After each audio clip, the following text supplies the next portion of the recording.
अस्सलाम वालेकुम, मैं हूँ रुखमा इरफान मलिक। इलेक्शन 2024 की स्पेशल ट्रांसमिशन में आपको खुशामदीद कहती हूँ।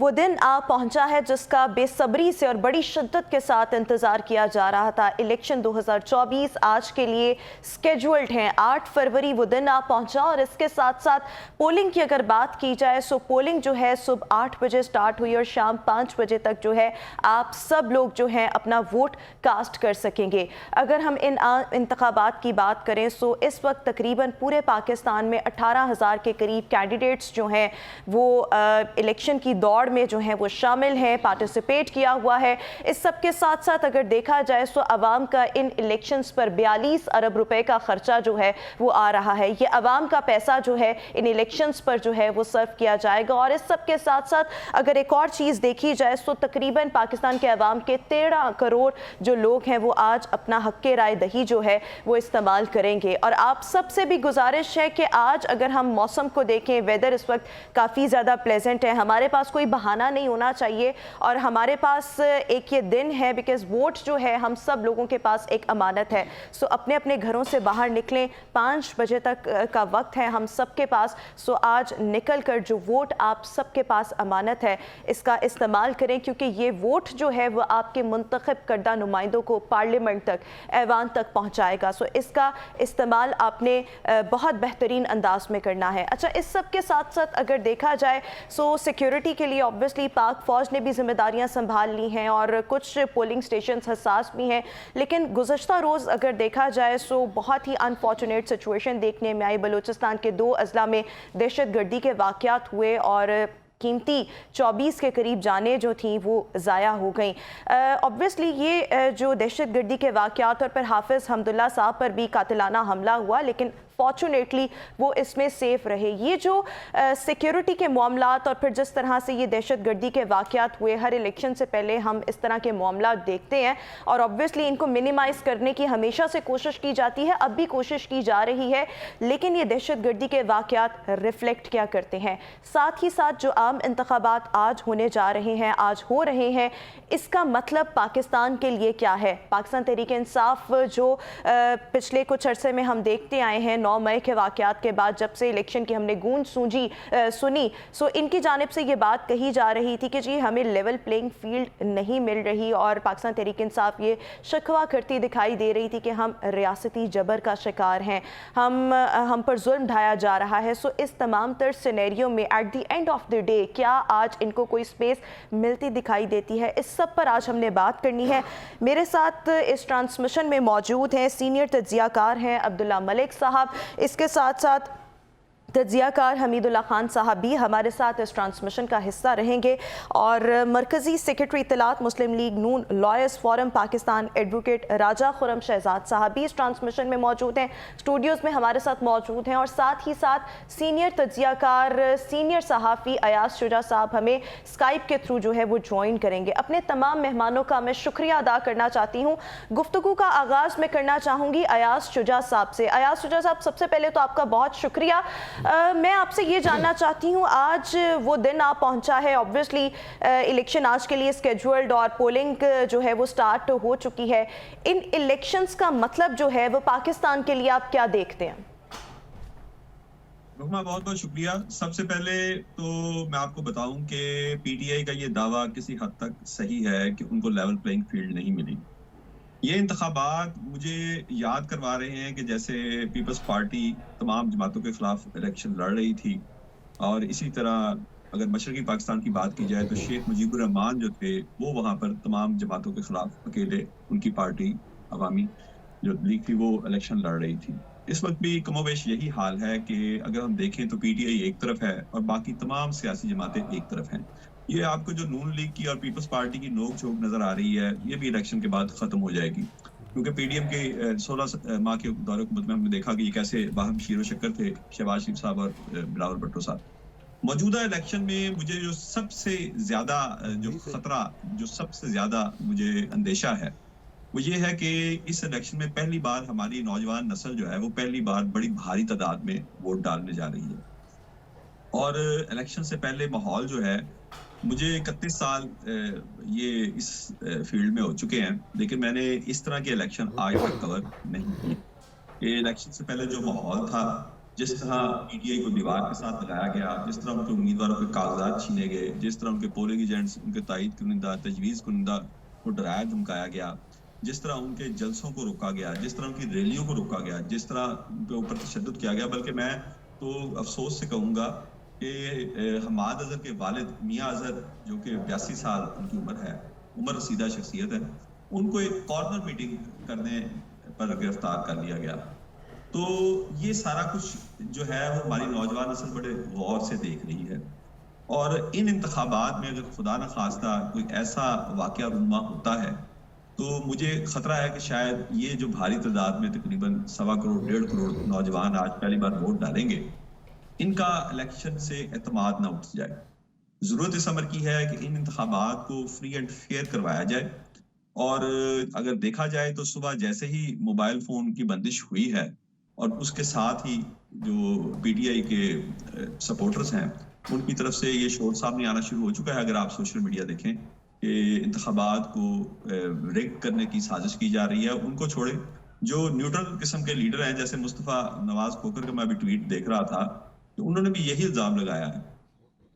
तो अगर इन इंतखाबात में कोई ऐसा हमने कोई प्रेसिडेंट सेट कर दिया, तो फिर शायद हमारी ये नौजवान नस्ल, जिसने आगे कई अशरे तक पाकिस्तान में वोट कास्ट करने हैं, इंतखाबी निज़ाम में हिस्सा लेना है, वो और उसके बाद जो आने वाली नस्ल है, वो शायद इंतखाबी निज़ाम पर हमारे एतमाद नहीं करेगी। इंटरनेशनल मीडिया की बात करें तो इंटरनेशनल मीडिया इस वक्त चीख कर कह रहा है कि पाकिस्तान में इंतखाबात जो हैं वो फ्री एंड फेयर नहीं होने जा रहे।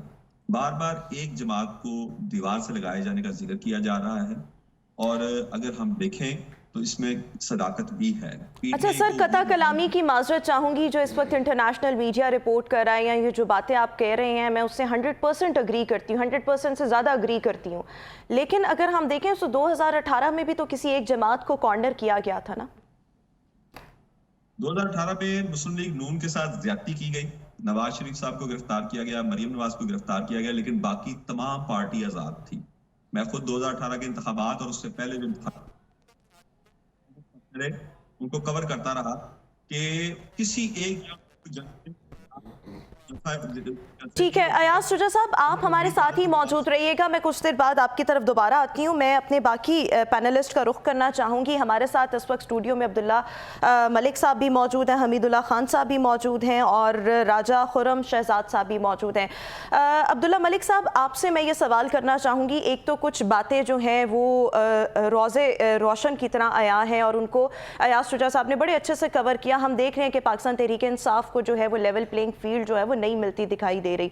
लेकिन इसमें अगर अयाज शुजा साहब अगर ये एक बात कह रहे हैं कि 2018 में सिर्फ जो मामलात ख़राब थे वो मुस्लिम लीग नून की चीफ ऑर्गेनाइज़र जो अब हैं मरियम नवाज साहिबा या नवाज शरीफ साहब के खुद के लिए थे, लेकिन अगर हम देखा जाए तो जो नाहलियों का सिलसिला शुरू हुआ था, दानियाल अजीज़, तलाल चौधरी, निहाल हाशमी, तो मामलात वहाँ पर भी काफ़ी ख़राब रहे।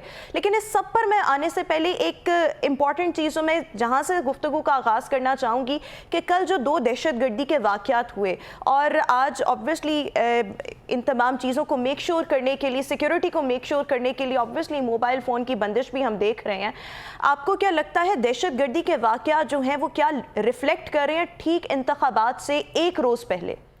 देखिए, जो आपका क्वेश्चन है जो बड़ा वैलिड है, लेकिन आपको माजी में भी याद रखना चाहिए कि जब 2007 की कैंपेन चल रही थी तो उस वक्त भी दहशतगर्दी की कार्रवाइयाँ हुई थी और मोहतरमा बेनज़ीर भुट्टो को लियाकत बाग में उनके जब जलसा हो रहा था उसमें शहीद कर दिया गया था। इस किस्म की कार्रवाइयाँ होती हैं, लेकिन इस प्रोसेस से ये नहीं हो सकता कि हम जो डेमोक्रेटिक प्रोसेस चल रहा है हम इसको रोक दें, या जो फैसिलिटी है लोगों को एक इंटरनेट की ये रोक दें। हाँ, कहीं ऐसे जगह पर जहाँ पर मुस्तनद इतलात हों कि जहाँ पर खदशा है कि कोई हमला हो सकता है कोई, तो वहाँ पर अगर थोड़े अर्से के लिए वो बंद कर दी जाए तो फिर तो ठीक है। लेकिन मैसिवली पूरे मुल्क में इंटरनेट सर्विस बंद करना ये मैं समझता हूँ कि ज़्यादती है, क्योंकि एक ये फैसिलिटी है जिससे आप लोग कम्युनिकेट करते हैं, आपका रिपोर्टर वहाँ से आपको रिपोर्ट दे रहा है, या आपको कोई इंसर्जेंसी हो गई है या लोगों को पोलिंग स्टेशन नहीं मिल रहा, क्योंकि आप खुद कहते हैं कि टेक्नोलॉजी का यूज़ करना चाहिए। 8300 पर आपको वोट कास्ट करने के लिए जाते हैं तो आपका वोटर वहाँ से आइडेंटिफाई करना चाहिए। मसलन मैं एक पोलिंग स्टेशन पे गया हूँ, मेरा वहाँ वोट नहीं है, मैं कहीं और से फ़ोन करके पूछता हूँ,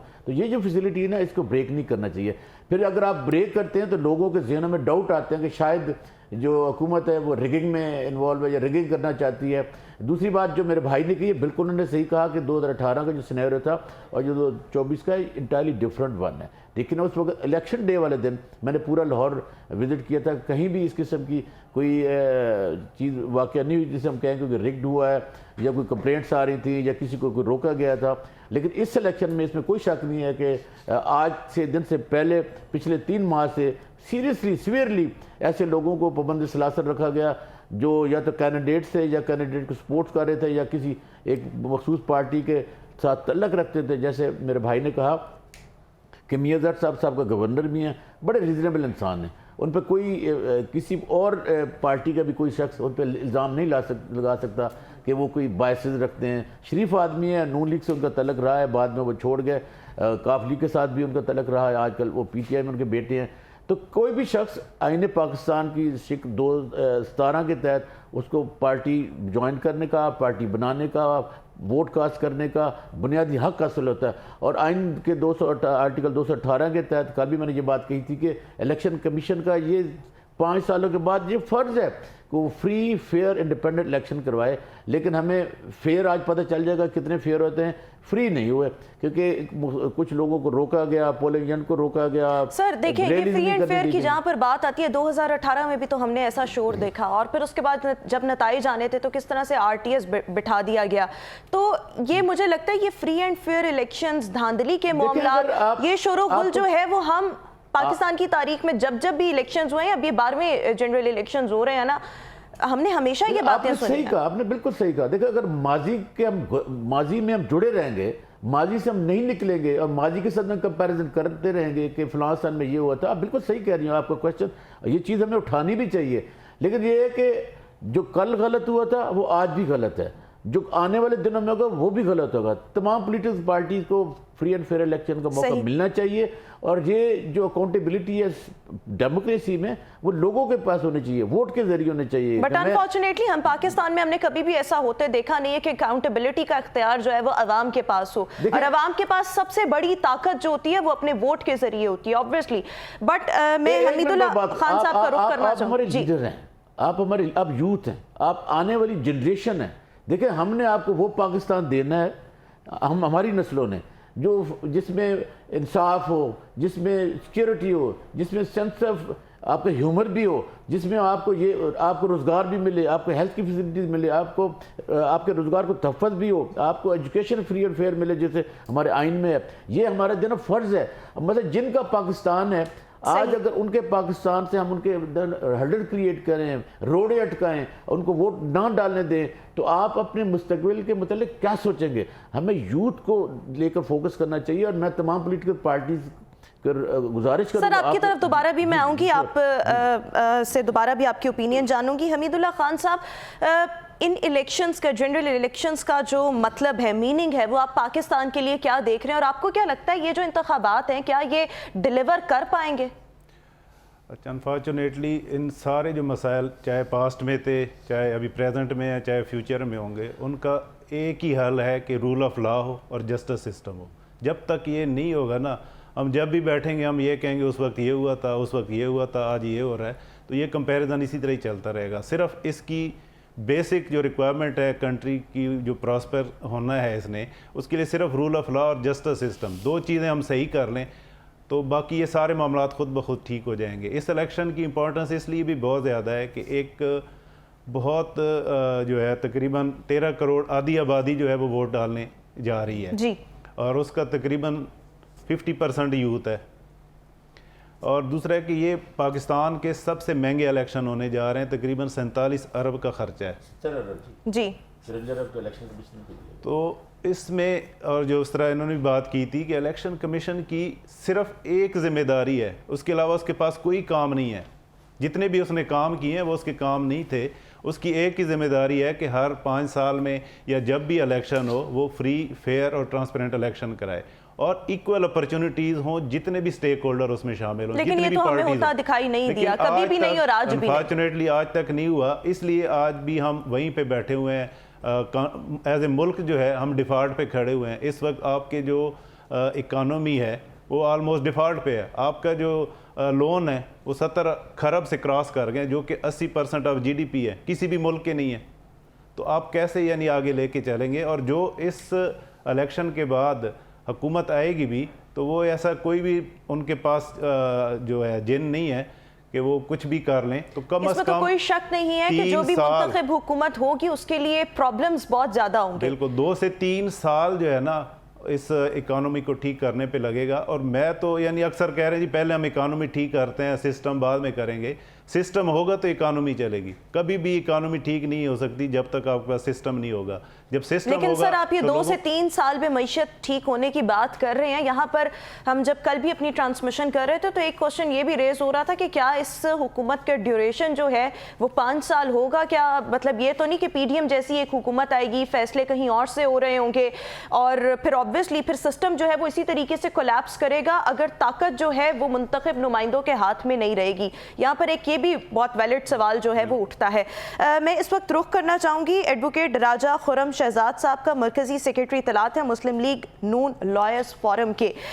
सर आपसे मैं ये बात करना चाहूँगी कि हमने देखा कि जो मैनिफेस्टो मंशूर था वो मुस्लिम लीग नून ने बड़ी ताख़ीर के साथ दिया और जब आया तो उसमें ऑब्वियसली मईशत की बेहतरी का दावा अगर हम देख लें कि हम मईशत को ठीक कर देंगे, लेकिन दबे दबे अल्फाज में ये भी बात होती रही कि जी इस्टेब्लिशमेंट का जो साबका इस्टेब्लिशमेंट का उसका भी एहतसाब किया जाए। और फिर जो दीगर बातें हमने देखी, मैनिफेस्टो का लेट आना और फिर उसके बाद क्या लगता है कि आजकल का जो वोटर है वो बहुत ज़्यादा जो है वो विजिलेंट है, उसको अवेयरनेस बहुत ज़्यादा है। आपको क्या लगता है कि आपका वोटर जो है वो महज इस मैनिफेस्टो से आप इंटैक्ट रख पाएंगे?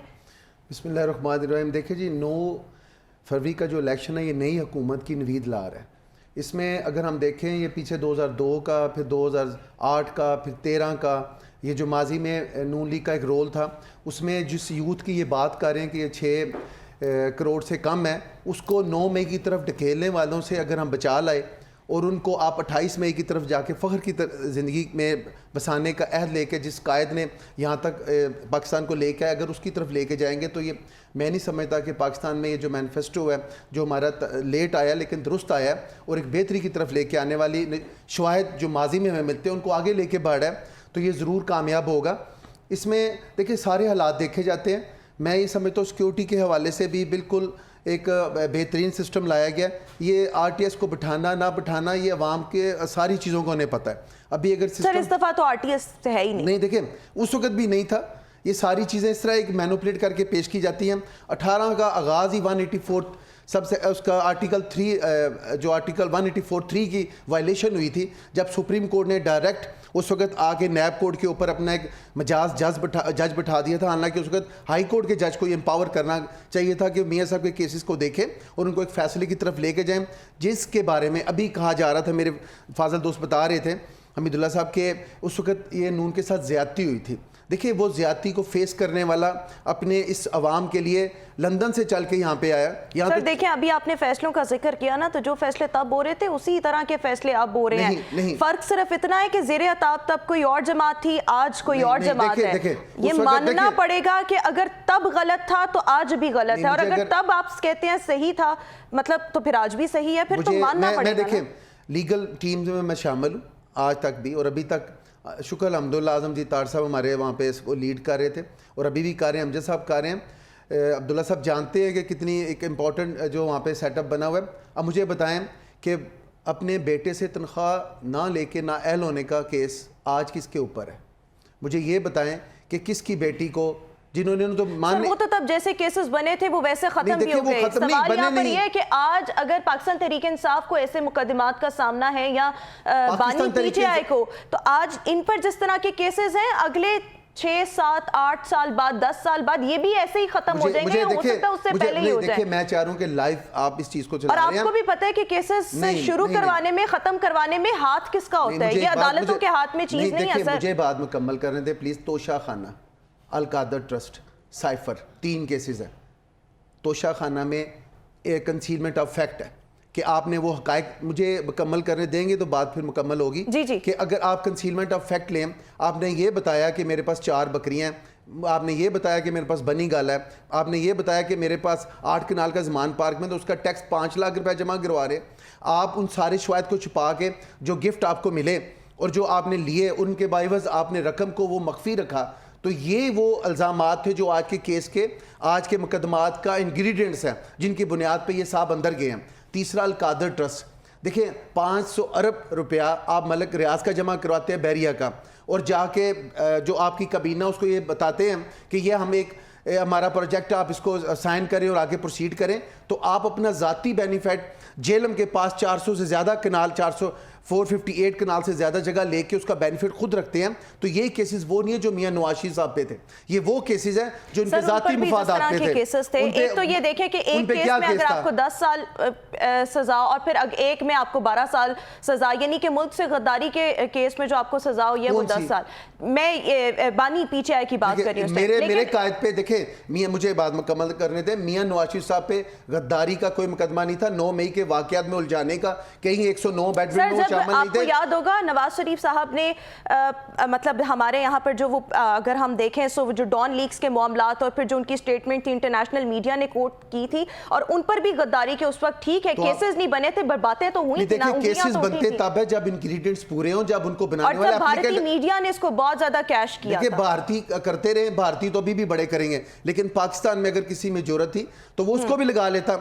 वो उस मियां नवाशी साहब को नहीं कोई मैच कर सकता। मैं समझता हूं कि आप बाहर से आके यहाँ खड़े हो गए, लीडर आप तो यही कहेंगे, लेकिन देखें लेकिन ground realities are like entirely different. उनके फैसले ये जो मेरे भाई कह रहे हैं, देखें ये कौम के मसाइल नहीं है, ठीक है, कि मियां साहब, लेकिन जो लीड करता है आप उनको मसाइल में उलझा के आप पब्लिक को खराब करते हैं, ये भी नहीं है। देखें कौमों के ये मसाइल नहीं होते, ये लीडर को इस तरह उलझाया नहीं जाता उसको नहीं। मैं देखिए ये गलत बात की तरफ जा रहे हैं, बात करेंगे, लेकिन मुझे यहाँ पर एक ब्रेक की तरफ जाना है। हमारे मेहमान हमारे साथ ही इस ट्रांसमिशन का हिस्सा होंगे। व्यूअर्स, अभी हम ट्रांसमिशन में एक ब्रेक शामिल करेंगे, आपसे मुलाकात करेंगे एक ब्रेक के बाद।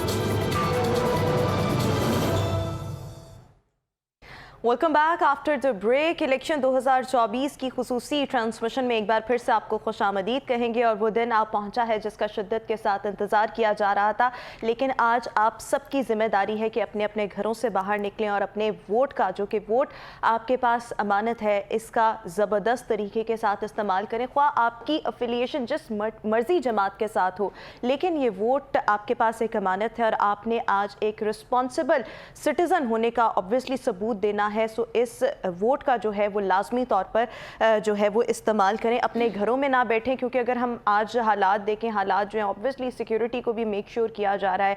वेदर कंडीशंस देखें तो ऑब्वियसली मौसम भी प्लेजेंट है। कोई अगर हम सर्दी की शिद्दत की बात करें तो कोई इस वक्त हमें मौसम में भी शिद्दत नहीं देखने में आ रही। सो हमारे पास कोई एक्सक्यूज़ नहीं है, सो एक्सक्यूज़ होना भी नहीं चाहिए। अपने वोट का बखूबी तौर पर इस्तेमाल करें। हमारे साथ हमारे मेहमान मौजूद हैं, पैनलिस्ट मौजूद हैं, अब्दुल्ला मलिक साहब हैं, खुरम शहजाद साहब हैं, हमीदुल्ला खान साहब हैं और सीनियर तजियाकार और सहाफ़ी अयाज शुजा साहब भी हैं। इस सेगमेंट में मैं गुफ्तगू का आगाज़ जो है वो अयाज शुजा साहब से करना चाहूँगी। अयाज साहब, अभी अगर हम देखें सो इन इंतखाबात के नतीजे में आपको क्या लगता है कि किस जमात का कितना शेयर होगा, किस जमात को कितनी नशस्तें मिलेंगी, और आज़ाद उम्मीदवारों का, जो कि ऑब्वियसली इस वक्त पाकिस्तान तहरीक इंसाफ के सबसे ज़्यादा आज़ाद उम्मीदवार मैदान में हैं, कितना आप शेयर देखते हैं? और इस सब के साथ साथ आज होने वाले इंतखाबात में टर्न आउट आप कैसा देख रहे हैं? रुमा, अगर आप बात करें टर्न आउट की, तो टर्न आउट तो अभी तक मुतासर कुन है। लोग घरों से निकल रहे हैं वोट डालने के लिए, लेकिन आज़ाद उम्मीदवारों का मैं जहां तक कहूं तो अगर आप सिर्फ जहांगीर के हल्के का देखें तो आपको पता चलेगा कि कितने उम्मीदवार जो हैं वो अगवा किए गए और उनके हक में बैठे। इसी तरह दीगर अगर हल्कों की बात करें तो खुद मुस्लिम लीग नून के जो कायद हैं नवाज शरीफ, उनके मुकाबले एक बूढ़ी औरत अभी तक जेल में बैठकर अपनी कैंपेन कर रही है। इसी तरह आलिया हमजा भी जेल में मौजूद है।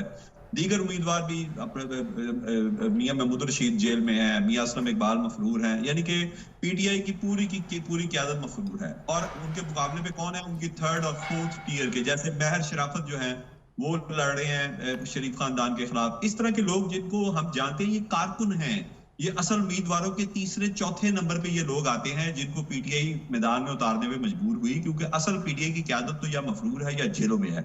तो इसके बावजूद जो कुछ हो रहा है, पीटीआई का इलेक्शन का बाइकाट ना करना, मैं कहता हूँ बड़े हिम्मत की बात है और खुश आइन बात है कि वो अब भी जमहूरियत पे यकीन रखते हैं और उनको जिस कदर दीवार से लगाया गया, बिल्कुल इंतजाम किया गया निगरान हुकूमत की जानिब से कि इलेक्शन से पहले तीन सजाएं दी जाएं, और उसमें खसूसन एक केस की मैं बात करूंगा कि इद्दत केस में जो सजा दी गई है उसके हवाले से जो घरों में बैठी खवातीन है उनको उनमें बड़ा शदीद इस्तराब पाया जाता है कि आप क्या कर रहे हैं, आप ये किस तरह की मामलात को, ये आप ये ना देखें कि आप इमरान खान को या बुशरा बीबी को सजा दे रहे हैं, या आप देखें ये एक आप ऐसा पंडोरा बॉक्स खोलने जा रहे हैं जिससे आपके मुल्क में 51% खवातीन है वो मुतासर होने जा रही हैं कि किसी भी खातून जो कि तलाक याफ्ता है उसका शौहर जो है वो चंद साल बाद खड़ा हो जाएगा। ये सारी बातें इलेक्शन के हवाले से ही की जा रही थी कि उनको किसी ना किसी ताकत को ये खौफ था कि वोटर भारी तादाद में निकलेंगे, और इस खौफ की वजह से उनको बानी चेयरमैन को इलेक्शन से पहले 3 सजाएं गिन के दी गई। एक गद्दारी के ऊपर दी गई कि ये शख्स मुहिब वतन नहीं है, दूसरी सजा करप्शन पे दी गई, और तीसरी सजा कि वो चूंकि मदीने की रियासत का नारा लगाते थे इसलिए उनको ऐसे मामले में दी गई कि जिसमें मजहबी टच आ जाए। लेकिन इसके बावजूद भी हमने देखा कि पीटीआई का वोटर जो है मायूस नहीं हुआ, बल्कि जो आखिरी इद्दत केस का फैसला था ये बाउंस बैक कर गया मेरे ख्याल में। इस पर मैंने ऐसे लोगों को भी मुखालफत करते देखा है। तो जी मैं जो अर्ज कर रहा हूं, पहले मुझे बात मुकम्मल कर लेने दें। जी सर आप करें। ऐसे लोग जो पीटीआई को वोट नहीं देना चाहते थे, जो न्यूट्रल थे, वो भी ये बात करने पे मजबूर हो गए हैं कि आप किस हद तक किसी को दीवार से लगाना चाहते हैं, आप कितनी किसी के खिलाफ कार्रवाई करना चाहते हैं, क्यों आप एक पार्टी को इलेक्शन नहीं लड़ने दे रहे। तो वो जो उनको जितने भी हथकंडे इस्तेमाल किए जा रहे हैं निगरान हुकूमत की तरफ से या इलेक्शन कमीशन की तरफ से, यहाँ एक बड़ी खूबसूरत बात हुई कि इलेक्शन कमीशन का काम 5 साल बाद इंतखाबात करवाना है। सर अगर हम इस वक्त देखें, कता कलामी की माजरत चाहूंगी, इस वक्त जो पाकिस्तान तहरीक इंसाफ के कैंडिडेट्स हैं उनके हिमायत याफ्ता जो आज़ाद उम्मीदवार हैं गिला करते दिखाई दे रहे हैं कि हमें पोलिंग एजेंट्स नहीं मिलेंगे। एक ये बात, और दूसरा ये कि तमाम तर मुश्किलात के बावजूद आपको लगता है कि आज बिलखुसूस पाकिस्तान तहरीक इंसाफ का वोटर सपोर्टर जो है वो घर से बाहर निकलेगा, वोट कास्ट करेगा अपना, हमदर्दी का वोट आपको कितना पड़ता दिखाई देता है पाकिस्तान तहरीक इंसाफ के हिमायत याफ्ता आज़ाद उम्मीदवारों को? रोमा, मैंने बहुत सारे इलेक्शन कवर किए हैं, मैं आपको सिर्फ एक छोटी सी मोटी सी मिसाल देता हूँ।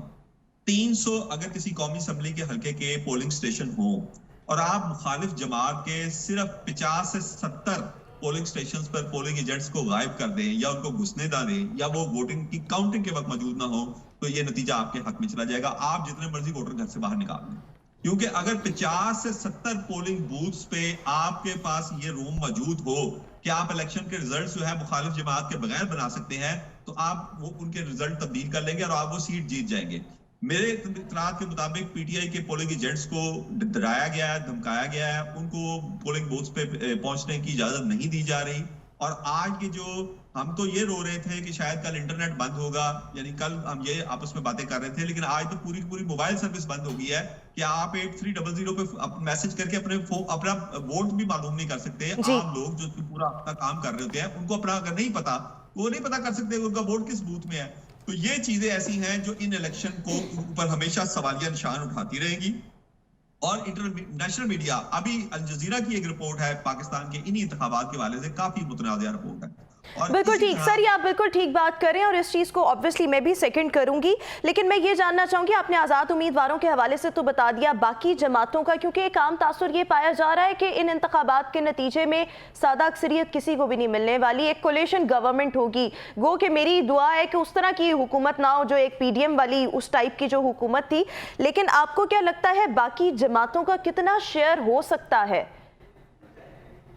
देखिए, मुस्लिम लीग नून इस वक्त अपने, आप ये समझ लें कि इन इंतखाबात में शायद मियां नवाज शरीफ अपनी मकबूलियत की उस पे हैं कि मुझे नहीं लगता कि 3 बार के वजीर आजम इतने, यानी वो सियासतदान इतने पुराने, उनको इन हालात में ये इंतखाबात में हिस्सा लेना चाहिए था। इस वक्त मुस्लिम लीग नून के उम्मीदवार जो हैं, जब हम उनसे बात करते हैं, मेरे दोस्त हैं, मैं उनका नाम नहीं लूंगा, मैंने उनको कहा कि यार मुखालिफ जमात पीटीआई आपकी, उसकी मकबूलियत देखें कहां तक पहुंची हुई है, आप कैसे मुकाबला करेंगे, आपका मंशूर अभी तक नहीं आया। तो आगे से हंस के मुस्कुरा के कहते थे जब वो मैदान में आएंगे तो मुकाबला कर लेंगे। यानी ये एक तंजिया बात थी, इसका मतलब था कि मैदान खाली है, मुकाबला वो कर लेंगे। जहां तक नून लीग का ताल्लुक है, वाकई उसको इतनी सीटें नहीं दी जा रही कि वो सादा अक्सरियत हासिल कर सके। उसके साथ बाप को खड़ा किया जाएगा। पंजाब और बलूचिस्तान में नून लीग की कोलिशन हुकूमत बनाने की कोशिश की जाएगी।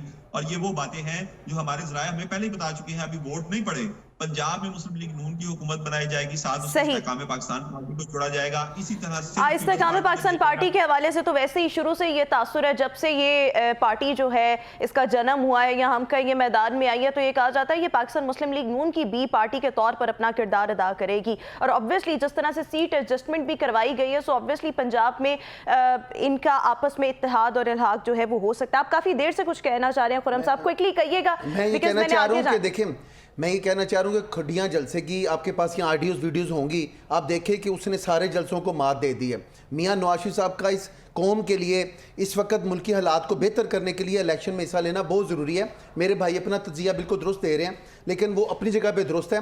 ये सारी चीज़ें अगर आप देखें तो जिस बंदे ने दहशतगर्दी ख़त्म की, जिस बंदे ने यहाँ पे मोटरवे के जाल फैलाए, जिसने हर चीज़ अयाज साहब कह रहे हैं सबका ज़रूरी है। देखें एक गिला जो है वो पाकिस्तान तहरीक इंसाफ शुरू से ही कर रही है कि जी लेवल प्लेइंग फील्ड हमें नहीं दी जा रही, ठीक है। और आपको क्या लगता है लेवल प्लेइंग फील्ड मिली है पाकिस्तान तहरीक इंसाफ को? हाँ या ना में सर मुझे आपका जवाब चाहिए। लेवल प्लेइंग फील्ड इंग्रेडिएंट्स होते हैं जो आपको आपके उस अमल्स की वजह से आपको आगे लेके आते हैं। अब आप खुद चोर हैं, आप अपने मामलात को लोगों में अब मैंने देखिए सिंपैथिक ग्राउंड्स है। एक सर ये चोर वाला तासुर तो 2018 में एक मेरी बात का ये जवाब मेरे भाई देंगे। मैं अभी आपको एविडेंस पे बात बताता हूँ। ये तो पीटीए के कायद की मौत की दुआएं वो कह रहे थे जी उन्हें अगर मौत हो जाती तो मैं ये भी तो सर मैं सिर्फ आपसे ये क्विकली जानना चाहूंगी, आपको क्या लगता है पाकिस्तान तहरीक इंसाफ को लेवल प्लेइंग फील्ड दी गई है? उन्हें हर वो फील्ड दी गई है। अब उन्हें घर में लाके 18 वाला माहौल तो देना नहीं था किसी ने, जो 9 मई का वाकया कर रही है ना। अगर आप ये कह रहे हैं तो फिर मैं मतलब आप ये देखें कि जहां पर सारी जमातें अपना भरपूर इलेक्शन कैंपेन्स कर रही थी, वहां पर पाकिस्तान तहरीक इंसाफ के जो हिमायत याफ्ता आजाद उम्मीदवार थे उनको कॉर्नर मीटिंग्स तक सर करने की इजाजत नहीं दी गई। ये लेवल प्लेइंग फील्ड नहीं होती सर। पूरे मुझे अगर आप बात मुकम्मल करने देंगे। जी जी देखिए मैं एविडेंस पे बात कर रहा हूँ और इसका मैं पूरा जिम्मेदारी से बात कर रहा हूँ। कायद जो इनके इमरान खान साहब, मैं क्लियर कर रहा हूँ, ये नोट कीजिएगा, उनके वहाँ पे अडयाला जेल में कागजात नामजदगी सिर्फ और सिर्फ इस वजह से रिजेक्ट हुए हैं कि उनके जो मरकजी सेक्रेटरी पीटीआई के थे पंजाब के कर्नल मिनहाज साहब, तायरा वाला आपको पता है? नहीं मैं जो बात अपने नहीं देखे नहीं आप नहीं देखे, आप मुझे बात मुकम्मल कर रहे थे। तईद कनंदा और तजवीज़ कनंदा गलत डाल के उनके कागजात रिजेक्ट करवाए गए। इनकी अपनी सियासी पार्टीज में ऐसे वो किए जा रहे हैं मामलात कि ये खुद उनको फेल कर रहे हैं। सर मैं आपकी हर बात से अग्री कर सकती हूँ, लेकिन अभी जो आपने बात किया कि level playing field Pakistan Tehreek Insaf को मिली है, ये ज्यादती होगी। मैं यहाँ पर न्यूट्रल बनकर क्यों नहीं मिली इसका पहले मुझे जवाब दिया जाए। उनको क्यों नहीं मिली? उनको हर वो चीज दी गई है। देखिए प्लीज आप मुझे बात मेरी आगे जाने दें। अगर उनके कागजात रिजेक्ट होते हैं, देखिए जब नवाज शरीफ साहब एब्सकॉन्डर थे, पाकिस्तान वापस आए तो किस तरह से उनको अदालतों से रिलीफ मिला। ये वही अदालतें हैं जिन पर तनकीद करती थी। मुझे एक बात मुकम्मल करने दें। देखिए एक बात का सिर्फ जवाब दे दें मेरे भाई।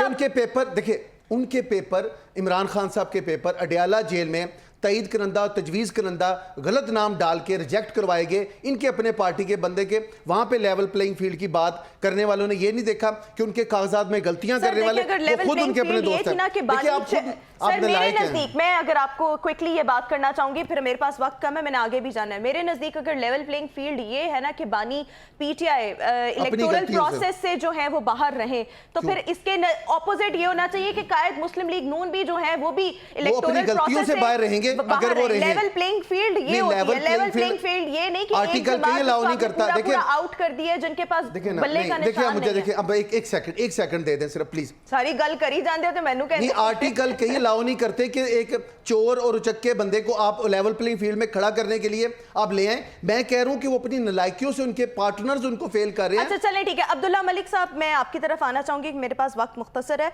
मैं आपसे ये जानना चाहूंगी कि एक आम तासुर अभी तक तो यही पाया जा रहा है कि इस वक्त जो इस्टेब्लिशमेंट है, आज की इस्टेब्लिशमेंट और पाकिस्तान मुस्लिम लीग नून, ये एक पेज पर है और ऑब्वियसली इनको हिमायत भी हासिल है मुख्तदर हलकों की। आपको क्या लगता है कि अगर हम इन तमाम तर सिनेरियो में देखें, सो शहबाज शरीफ साहब हमेशा से इस्टेब्लिशमेंट के फेवरेट रहे हैं क्योंकि वो ज़रा धीमे मिजाज के हैं।